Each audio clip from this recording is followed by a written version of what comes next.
Olá pessoal, seja bem-vindo para mais uma aula 5, né? E agora nós vamos falar sobre uma das demonstrações contábeis, a DFC, a famosa demonstração do fluxo de caixa. Vou falar um pouquinho sobre o método direto e indireto. Lembrando que nada mais, nada menos do que uma revisão, né? E isso já foi falado aí na disciplina anterior, então nós só estamos falando um pouquinho aí de cada demonstração para uma revisão, tá ok, pessoal? Para depois a gente adentrar aí nas análises contábeis, beleza? Então, qual que é o objetivo dessa aula? A gente compreender como que funciona a DFC, tá? Bom, a DFC, pessoal, fluxo de caixa, demonstração do fluxo de caixa, ela indica quais foram as saídas e entradas de dinheiro no caixa, tá? Durante um determinado período e o resultado desse fluxo, o que gerou, né? Então, assim como a demonstração do resultado do exercício, a DRE, a DFC é uma demonstração dinâmica e deve ser incluída no balanço patrimonial, tá? Então, pessoal, a DFC passou a ser apresentação obrigatória para todas as sociedades de capital aberto ou com patrimônio superior a 2 milhões de reais, tá? Então, essa obrigatoriedade aí vigora desde 2008, tá? Então, dessa forma, torna-se um importante relatório para a tomada de decisão aí gerencial, tá? Então, para as pequenas e médias empresas, a DFC também é uma elaboração obrigatória, portanto, independentemente do tipo societário adotado, tá? Então, as entidades elas devem apresentar o referido demonstrativo pelo menos anualmente, né? Por ocasião aí da elaboração da demonstração financeira ou balanço, como já falado anteriormente. Então, seguindo as tendências internacionais, pessoal, o fluxo de caixa ele pode ser incorporado aí às demonstrações contábeis, né? Tradicionalmente publicadas pelas empresas. Então, basicamente, esse relatório que a gente fala, né, do fluxo de caixa, ele deve ser segmentado em 3 grandes áreas, tá? Operacional, inicialmente, investimento e financiamento, como a gente já fez aí exercícios anteriormente, tá? Na disciplina do semestre passado, beleza? Então, operacional, investimento e financiamento. Bom, as atividades operacionais, pessoal, elas são explicadas pelas receitas e gastos decorrentes do quê?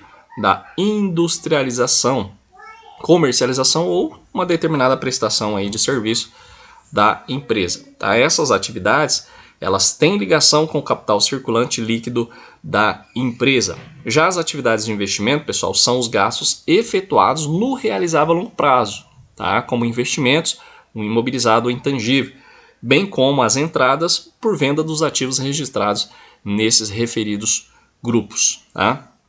E as atividades de financiamento são aqueles recursos obtidos aí no passivo não circulante, ou seja, de longo prazo, e do patrimônio líquido, eles devem ser incluídos ali, né? Os empréstimos e financiamentos de curto prazo e as saídas corresponde àquelas amortizações, né, das dívidas, os valores pagos aos acionistas a títulos de dividendos e distribuição de lucro. Então, como a gente já viu aqui anteriormente, só voltando aqui, né, nós temos essas atividades operacionais, atividades de investimento e as atividades de financiamentos, que são a composição do fluxo de caixa, tá? Bom, são 2 formas de apresentação, como já falei. Temos o método direto e o método indireto, tá? Bom, método direto, pessoal. Por este método, a DFC ela evidencia todos os pagamentos e recebimentos decorrentes do quê? Das atividades operacionais da empresa, que deve o quê? Apresentar os componentes, né, do fluxo para os seus valores brutos. A opção para esse método deve se apresentar no mínimo os seguintes tipos de pagamento, pessoal, e recebimentos relacionados às operações. Nós temos recebimentos de cliente, juros e dividendos recebidos, pagamentos de fornecedores e empregados, juros pagos, impostos de renda pago e outros rendimentos e os recebimentos e pagamentos, tá? Isso aqui também a gente já fez exercícios para vocês compreenderem melhor sobre a questão aí da discriminação, tá? Tanto operacional, tanto investimento como financiamento, né? Bom, esse método ele também é conhecido como abordagem das contas T e consiste em classificar, né, os recebimentos e pagamentos utilizando as partidas dobradas, ou seja, cada débito a um crédito, e tem como vantagem permitir a geração dessas informações em base de critérios técnicos, tá, pessoal? Livre de qualquer interferência aí da legislação fiscal. Então, nesse método, tá, lembre-se, começa-se a explicação aí dos caixas gerados pelas operações da empresa ou pelo recebimento de uma determinada venda, né? Quais são as principais vantagens, pessoal, da utilização do método direto? Cria condições, né? Primeiro, cria condições favoráveis para a classificação dos recebimentos e pagamentos que sigam os critérios técnicos e não fiscais. 2, permite que a cultura de administrar pelo caixa, né, seja introduzida mais rapidamente nas empresas. E 3, as informações de caixas podem estar disponíveis diariamente. Isso é uma das vantagens, tá?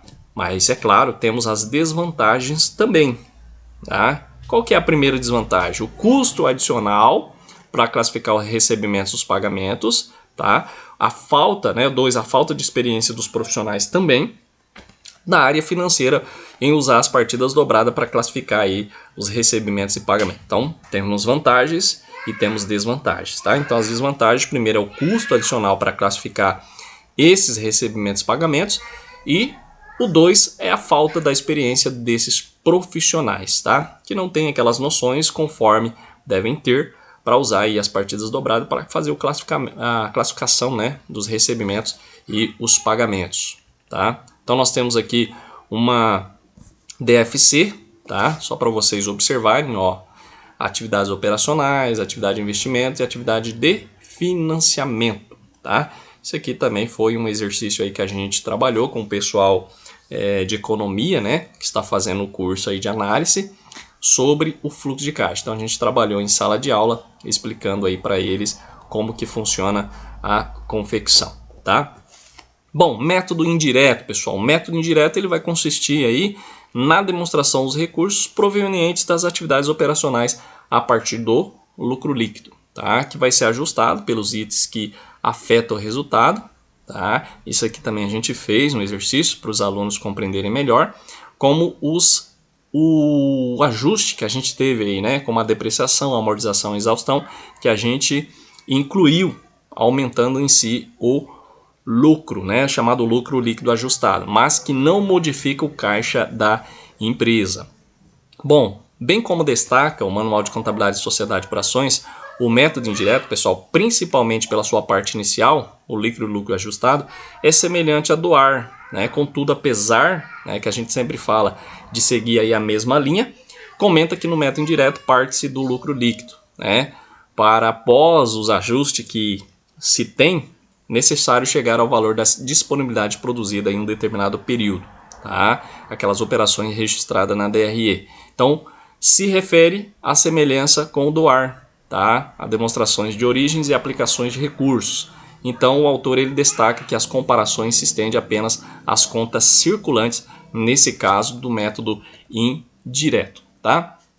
Bom, nesse caso aqui, pessoal, a gente passa, né, para quais vantagens de utilizar o método indireto? Quais são as vantagens e desvantagens? A gente começa falando sobre as vantagens, né?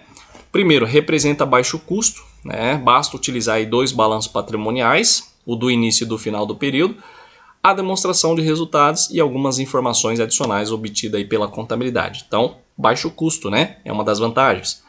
2, concilia o lucro contábil com o fluxo de caixa operacional líquido, mostrando como se compõe essa diferença, né?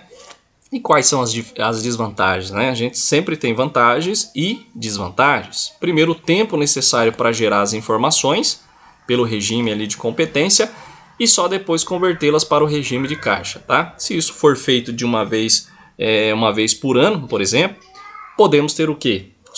Surpresas aí desagradáveis, tá? Por quê? Porque isso, pessoal, no caso do demonstrativo, ele tem que ser, vamos dizer aí, sempre tendo atualização, tá? Não se deve fazer, né, a compilação, ou seja, a elaboração ao final do ano. Então, isso a gente sempre passa diariamente em questão do método indireto. E 2, se há interferência da legislação fiscal na contabilidade oficial, e geralmente há, né, a gente sabe que tem, o método indireto irá eliminar somente parte dessas distorções, tá? Então, é bom a gente lembrar que existe vantagens e desvantagens nos 2 métodos que a gente acabou de falar, tá ok? Então, pessoal, quando falamos em informações para administrar os negócios, pelo menos 2 condições devem estar presentes. Quais são? Essas informações devem representar 100% das atividades da empresa, tá? Então 100%, não é 90%, não é 85%, é 100% das atividades da empresa. E as informações devem ser geradas por critérios técnicos e não por critérios fiscais que visam pagar menos tributos, tá? Então é o real, as informações devem ser real, tranquilo? Então, para a realidade da maioria das empresas brasileiras, o método direto traz mais benefícios, né? Principalmente para a redução dos custos financeiros. Então, a escolha por esses dois métodos, pessoal, devem ser analisados pela empresa, considerando a realidade de cada uma. Tá? Então, há segmentos, o da construção civil, por exemplo, em que as vantagens do método direto são ainda maiores, né? Porque os números de competência têm pouco significado para essa determinada atividade. Tranquilo? Pessoal, é claro que a gente aqui resumiu, tá? A gente não vai ficar falando muito, porque a gente está fazendo uma revisão e depois a gente entra na questão das análises, tá ok? Claro que nós temos aí algumas bibliografias já no plano de ensino, vocês podem baixar, verificarem, né? Pegarem artigos, livros na biblioteca, para vocês compreenderem um pouco melhor. Como o tempo é resumido nesse semestre letivo, né? Apenas 6 semanas, nós vamos estar fazendo aí um resumo e depois entrando nas análises das demonstrações contábeis, ok? Bom, pessoal, eu agradeço aí, né, ao pessoal que acompanhou nossa aula. Estou fazendo uma aula curta para não ficar tão cansativo para vocês assistirem, mas depois vocês podem rever e caso houver alguma dúvida, vocês podem estar tirando aí as dúvidas nas nossas aulas síncronas, ok? Que inicialmente já foi aí definido às terças-feiras das 7 às 9 da manhã, tá bom? Então nossas aulas vai ser das 7 às 9 da manhã, as aulas síncronas. Então, próxima aula a gente vai falar sobre a aula 6 e uma das estruturas das demonstrações contábeis, a DLPA. E também vamos falar um pouquinho sobre as notas explicativas. Tranquilo? Pessoal, muito obrigado aí por acompanhar essa aula e até a próxima.